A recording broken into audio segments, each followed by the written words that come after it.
Hello, good evening and welcome to JoyNews Prime. We're coming to you live from our studios here at Kokomlemle, and we're live on DStv channel 421 and GoTV channel 125 and around the world on myjoyonline.com. I'm Sheila Sechi. In our headlines tonight, the Food and Drugs Authority, FDA, orders immediate suspension of the manufacture of Tasty Tom enriched tomato mix, citing serious health and safety breaches at the production facility of Nutri-Foods Ghana Limited.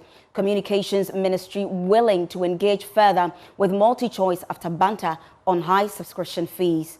And wife and children of legend Daddy Lumba paid touching tributes at his candlelight vigil amid hundreds moved by his music.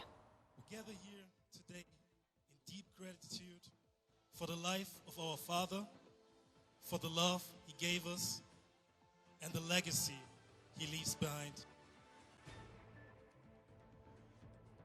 And we are your home of independent, fearless, and credible journalism. Please stay with us for more details.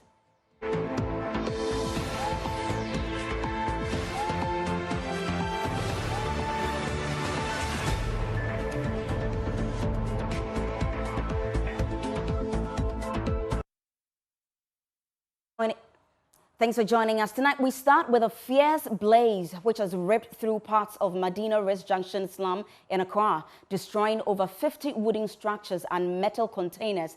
The midday fire displaced scores of residents and traders, many of whom say this is not the first time tragedy has struck the area, with multiple fire outbreaks recorded at the location in the past 5 years.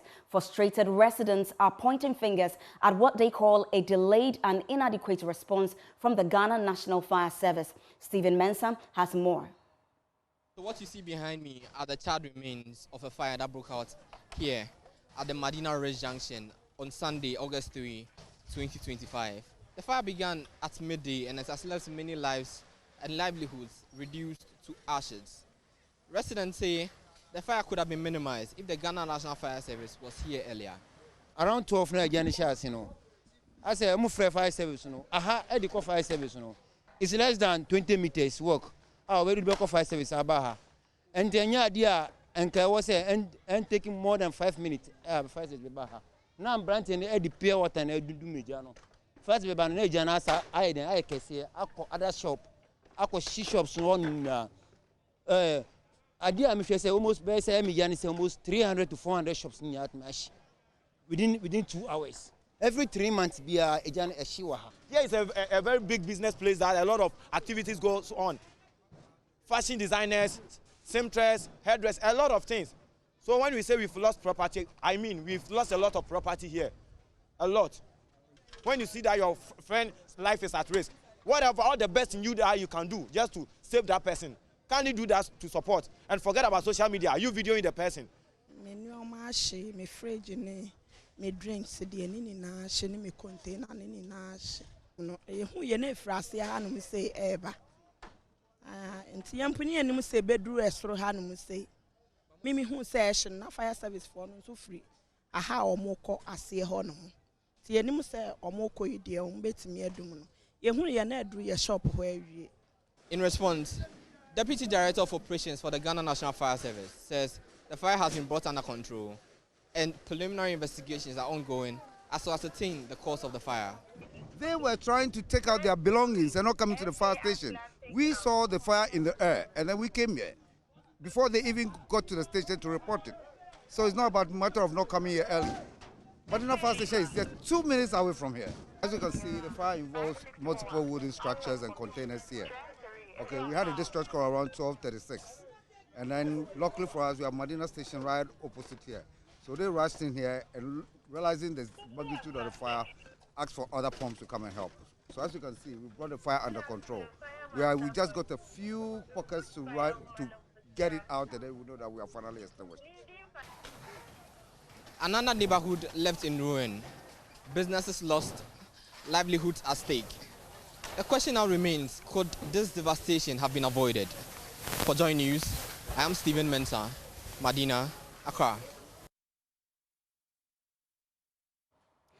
An unfortunate incident there. Now let's turn our focus to the Food and Drugs Board, where the Food and Drugs Authority has ordered an immediate suspension of the manufacture of tasty tom-enriched tomato mix, citing a serious health and safety breaches at the production facility of Nutri-Foods Ghana Limited. The decision, according to the press statement, follows an earlier directive for the recall of all canned tasty tom-enriched tomato mix products, as well as specified batches of the product in 380 grams and 1.05 kilograms pouches. The FDA's action was prompted by numerous consumer complaints and a subsequent investigation into the company's operations. Findings from the FDA inspection revealed poor maintenance of key manufacturing equipment and a lack of adequate monitoring systems to ensure product safety. These lapses were found to compromise the integrity of the tomato mix, especially in canned variants where faulty sealing mechanisms led to contamination of several pouches were reported to be bloated, and in some instances, mold was discovered, posing serious risk to health consumer.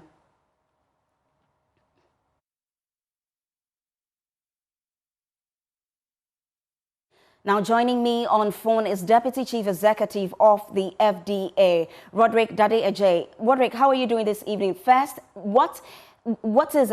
is this the first time Nutri-Foods has breached safety standards, or is there a pattern of non-compliance?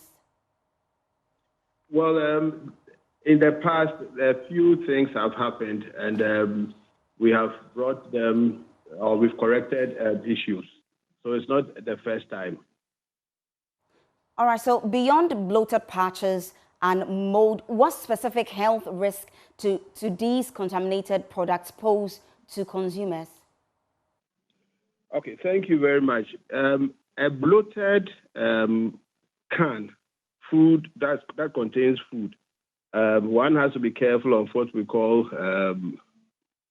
Clostridium botulinum. That is a microorganism or a germ that causes what we call botulism. Botulism is very dangerous. It's a toxin that is produced by this germ, and it's a nerve toxin, and it's so potent that if you had 500 grams of it in, let's say, a Milo tin, and you were able to put it in water for everybody in the world, if they take it, they'll die. So when you see a can that is bloated, you need to move away from it. It's just microorganism germs that have contaminated it, and they are producing a gas. So if they can even let metal can bloat like that, you can imagine what it can do to you. It could also be other microorganism germs that could give you various food ailments. So it's a warning sign. If you see a can that that's what we call, it has a tick-tock sound. If you press on it, you hear ka, ka, ka. I mean, you should be careful. So please, for public education, people need to move away from bloated cans that have food. But Roderick, does the authority have enough inspectors and technical staff to monitor companies with a history of safety violations like Nutri-Foods? Food and Drugs Authority is like any government institution. Definitely the same challenges that different institutions have. You know, if you come to management, one can never have enough resources, but there are strategies that we employ. So we have officers. We could still do with more, and that's why we appeal that we can get more scientific officers because you have so many, areas that one has to look at. So then what's being done to ensure these products are removed from all shelves, especially in rural markets and smaller retail outlets, and how soon?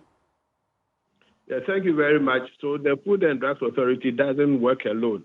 That's why we say food safety is everybody's business, and that's why we have instituted a recall. So the recall identifies the product And as you are doing right now, showing the pictures of the product as well as the batches that are indicated, that's why you are finding FDA instructing the company to do the recall. We are actively taking the effectiveness of the recall by tabulating, keeping proper documentation of what is happening. There is a nationwide, should I say, work that we are doing right now. We are very thankful to national security who are helping us. We have started with depots that are having these products. The company itself is also cooperating by showing us where their depots are. And the various FDA offices over this weekend have been busily working. The Chief Executive, Professor Kwabena Frimpong Manson, has seen to it. And so nationwide, we are going all around to shops. And then also in the rural areas, as we are saying, the announcement, what you are doing right now by bringing out this information are all avenues that we are exploring to make sure that people get to know and take it off the shelves, as well as if you've got some also at home, you take it to the nearest Food and Drugs office or to the depot where you bought it from, the shops where you bought it from, and then inform the FDA about it. And the companies would, as we get the information together, right, Roderick, go and pick these ones. Right, Roderick. Okay. Yes. All right, we get you. So what happened to victims now? What support is being offered to consumers who have already consumed the affected tomato mix? Should they seek medical advice? Yes, of course. If one has any health challenge, you should go to the hospital, and the health profession, they know what to do if it is due to such a product, because, of course, what people take might not be only tasty tombe, it may take other issues. So the health professionals will be the best to let one know what is happening. And if it's due to a product such as this, I believe that there are civil issues, legal issues that one can follow to the company on what to do. All right, thank you for joining us, Roderick. Now, let's move our attention to the Communications Ministry and MultiChoice Ghana. That is, the Communications Ministry and MultiChoice Ghana are willing to engage further on DStv subscription pricing after publicly calling each other out over the recent price adjustment. This development comes just days after the minister gave MultiChoice an August 7 deadline to reduce their prices amid growing public concern over affordability and economic pressure on consumers. More in this report. MultiChoice Ghana, in an earlier statement signed by its managing director, Alex Ochre, described the proposed cut by the Minister for Communications, Digital Technology and Innovation as not tenable, arguing that subscription fees must reflect the economic environment and service quality. The company warned that a forced reduction could lead to job losses and diminished service offerings. Minister for Communications, Digital Technology and Innovation Samuel Nate George, in a response via a post on X, criticized DSTV's position on the matter, describing the company's stance as dismissive of Ghanaian concerns. He stated that the company, quote, does not take the Ghanaian people serious enough, unquote. He drew comparisons with Nigeria, where MultiChoice, the parent company, complied with the court directive to halt similar price increases after the Nigerian House of Representatives intervened. Sam George also disclosed details of a proposal from DStv, which he rejected outright. According to him, the company offered to maintain the current bouquet prices but stop remitting revenue to its headquarters. He stressed that his advocacy is rooted in economic fairness and aimed at protecting Ghanaian consumers from exploitative pricing practices. While expressing understanding for Ghanaian employees of DStv, he encouraged them to support the broader national interest. He concluded by reaffirming his willingness to engage in further discussions as long as the focus remains on reducing prices. And now let's go to Bono East, where NPP's Bono East Regional Chairman Ibrahim Baba Bukhari has rejected the police's claims of linking his younger brother, Seydou Bukhari, 36, to a robbery gang, insisting the narrative is false. In a sharp rebuttal following the police service's social media statement, the chairman denied that his brother was a criminal and had no ties to any gang. He expressed deep suspicion that the operation may have been deliberately targeted at him, describing the incident as chilling and politically worrying. But first, a report by my colleague Anas Sabib, capturing grieving relatives pointing fingers at the police and alleging foul play. Police led the Bukhari family to the Holy Family Hospital's morgue. There, they made the organizing confirmation. The body, labeled robber, was indeed Seydou Bukhari. Yesterday, we went to the regional police headquarters to officially tell them what happens, and they asked us to go to the house today. We should come. We went there today, and they give us the go-ahead they escorted us to the mortuary to confirm whether he's there or not, and we confirm he's there, and he has been shot too. The incident has sent shockwaves through the community. Residents express fear, echoing Mosquito's allegations about police conduct. And let's now hear from the Bono East NPP chairman, who is rejecting the police account of his brother's killing, saying he suspects he may have been the real target. From what I've been told and information before me, I will tell you that what the police is saying is false, and it's unfortunate that they're reading different meanings into what happened, and they want it to take a political twist. And my sister, you and I know very well that in Ghana here, the moment an issue takes a political twist, it dies naturally. And what I can assure the police and the general public is that once I'm alive, once I can breathe, I will pursue this matter to the fullest. Because to me, not until this statement came out, to me, I'm in a state of fear. I thought, to me, they didn't come there for my brother. They came for me. Because my sister, I'm asking, at the time my brother came out, if it were me, what would have happened to me? Would they have saved my life because I'm the regional chairman? Because according to them, they shot before they recognized the victim. So I don't want to throw more light into it. And there's still JoyNews Prime. More after this break. Stay with us.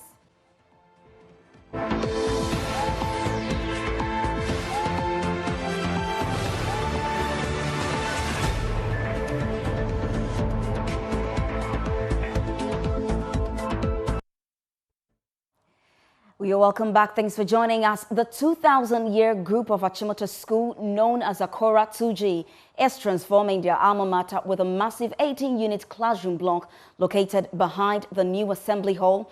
The three-story structure will accommodate over 4,000 students and allow for future growth. The project is slated for official unveiling in November during the school's speech and prize giving day. Speaking to Joy News at the site visit, President of the year group, Kamal Din Madid, explained that the building will help resolve the school's urgent enrollment challenges. Mama V. Sefako has more. An 18-unit classroom block currently under construction by the 2,000-year group of Achimota School is set to relieve the school's rising enrollment pressure.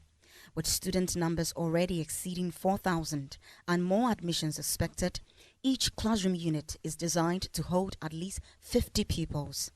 At the viewing event, the year group's president, Kamal Din Madi, said the project reflects the collective passion for giving back to the school that shaped them.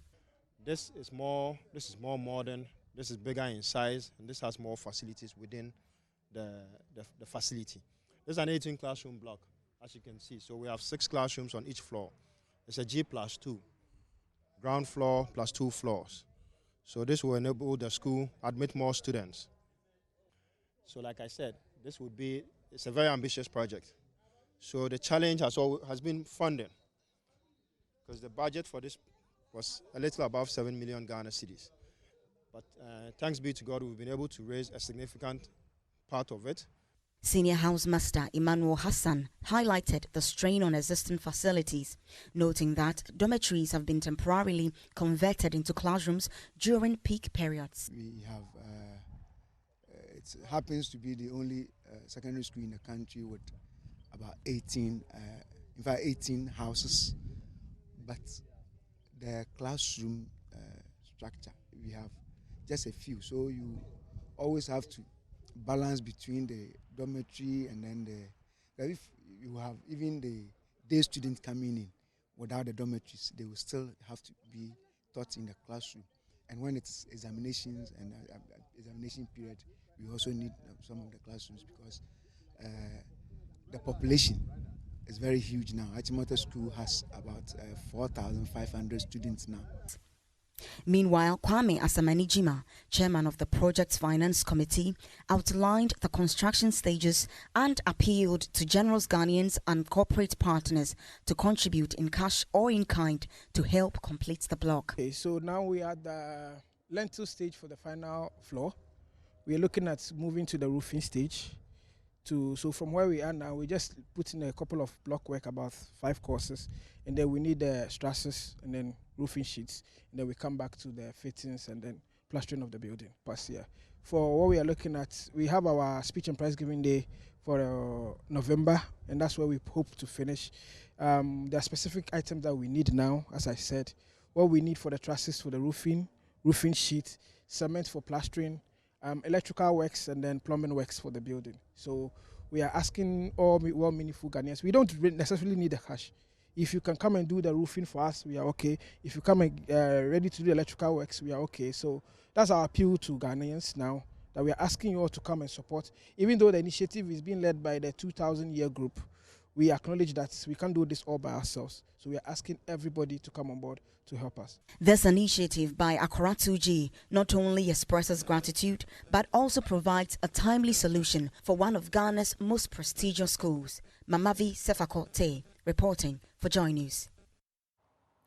And now let's throw our focus on agriculture, where minority members on Food, Agriculture and Cocoa Affairs Committee of Parliament are urging cocoa farmers across the country to reject any new producer price below 6,000 Ghana cedis from the Ghana Cocoa Board. Led by Dr. Isaac Opoku, ranking member on the committee and MP for Finso South, the group held a press conference themed "Enough is Enough" at Akrode in the Ahafo region. They reminded President Mahama and the Minister for Agriculture to honor their campaign promises to cocoa farmers. The minority warned that should the government fail to announce 6,000 Ghana cedis as the new cocoa price, they will lead farmers in a nationwide crusade against the administration. Our Ahafo regional correspondent Emmanuel Edujemfi has more. August is here. It's only 3 days away from today. Farmers do not expect anything other than what they have promised. 6,000 cedis per bag of 64 kilos. They also do not expect anything less than 2,900 per bag as arrears from the previous season, 2024-2025 season. Mr. President, kindly redeem your promise when the new cocoa price is announced in August. The ranking member, in addition, enumerated various excuses of the government. 7 excuses have been given to deceive farmers as to why the producer price cannot be adjusted upwards. 1 month, 1 excuse. Producer price back home. Excuses, baby.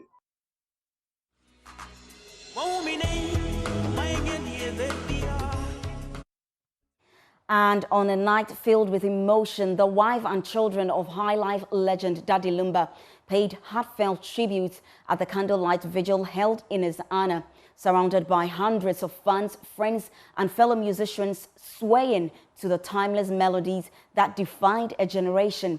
The family's tributes painted a moving portrait of the man behind the music, his strength, humility, and unwavering love. Joy Prime's Shola Adeyemi has more in this report. to share their tribute publicly. We gather here today in deep gratitude for the life of our father, for the love he gave us, and the legacy he leaves behind. My father was a man who cared deeply, and he loved fiercely. He taught us all resilience. He taught us strength. He gave from his spirit without ever needing applause. Without your support, he wouldn't be Daddy Lumba. Thank you for coming, and we will love you. Yedama Sibebre. Yedama Sibebre.